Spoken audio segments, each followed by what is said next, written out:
శ్రీకాకుళం జిల్లా మందస మండలం డబ్బార్సింగి పంచాయతీ పరిధిలో పద్మాపురం గ్రామంలో ఘోర అగ్ని ప్రమాదం. గ్రామంలో ఉన్న గిరిజనులు సమీపంలోని పొలాలకు వెళ్లగా ఒక పూరింటిలో అగ్ని ప్రమాదం జరిగి పక్కనే ఉన్న 4 ఇళ్లకు అగ్నికీలలు అలుముకున్నాయి. స్థానికులు అగ్నిమాపక సిబ్బందికి సమాచారం అందించగా ఘటనా స్థలానికి మందస, పలాస అగ్నిమాపక సిబ్బంది చేరుకుని మంటలను అదుపులోకి తీసుకొచ్చారు.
పద్మాపురం కాలనీ గిరిజన కుటుంబాలు 4 పూరీల్లో నివాసం ఉండేవారు. ఎవరు లేనప్పుడు 10:30, 11 o'clock ఈలోన 4 పూరీలు కాలిపోయింది. మాకు ఫోన్ చేసి వచ్చాము. వచ్చేటప్పుడు మొత్తం 4 ఇళ్ళు కాలిపోయింది.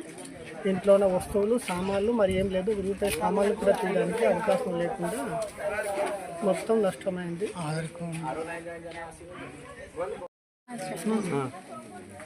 నా పేరు సవర్జ్యోతి, పంచాయతీ. ఎలా జరిగిందో అన్న విషయం మాకు తెలీదు.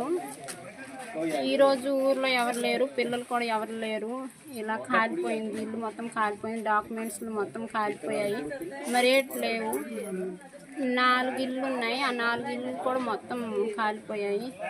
ఏవేవైతే ఇంట్లో ఉన్నాయో ఆ వస్తువులు మొత్తం కాలిపోయాయండి. ఏటి లేవు, తినడానికి ఏటి లేవు, బట్టలు లేవు, మళ్ళీ ఆధార్ కార్డులు, రేషన్ కార్డులు, భూమి పట్టా, సిలిండర్ గ్యాస్లు అన్నీ కాలిపోయాయండి. మరి దీనికి మీరు ఎలా అయినా హెల్ప్ చేస్తారని మా యొక్క విన్నపం.